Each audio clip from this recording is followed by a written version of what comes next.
ভৈরবে ডেঙ্গুর প্রকোপ নিয়ে শঙ্কায় স্থানীয় সরকারি ও বেসরকারি স্বাস্থ্য কর্মকর্তারা। এখানে গড়ে প্রতিদিন শতাধিক নারী, পুরুষ ও শিশু আক্রান্ত হচ্ছেন এই জ্বরে। ইতোমধ্যে একজনের মৃত্যুও হয়েছে। ভৈরবের ডেঙ্গু পরিস্থিতি নিয়ে মোহাম্মদ মুস্তাফিজ আমিনের পাঠানো প্রতিবেদনে থাকছে বিস্তারিত। চলতি বর্ষা মৌসুমে ভৈরবে আশঙ্কাজনক হারে বৃদ্ধি পেয়েছে ডেঙ্গু জ্বর। চিকিৎসকরা বলছেন, এবার যে কোনো বছরের তুলনায় 2 থেকে 3 গুণ মানুষ আক্রান্ত হচ্ছেন।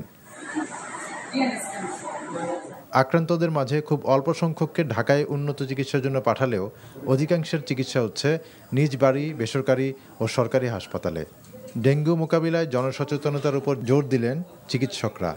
রোগীর যে খারাপ দিকগুলো দেখতেছে সেটা হলো খুব দ্রুত প্লেটলেট কমে যাচ্ছে, রোগী খুব দ্রুত শারীরিকভাবে অনেক দুর্বল হয়ে পড়তেছে এবং রোগীর আনুষঙ্গিক অনেকগুলো কমপ্লিকেশন দেখা দিচ্ছে, তাদের কাশি, লুজ মোশন এগুলো দেখা দিচ্ছে। ডেঙ্গু হলে আসলে ভয় পাবার কিছু নাই।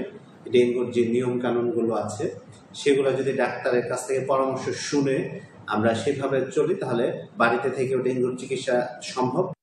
ডেঙ্গু প্রতিরোধে মশা নিধন সহ চারপাশের পরিবেশ পরিচ্ছন্ন রাখা সহ যত্রতত্র পানি জমিয়ে না রাখার পরামর্শ দিয়েছেন বিশেষজ্ঞরা।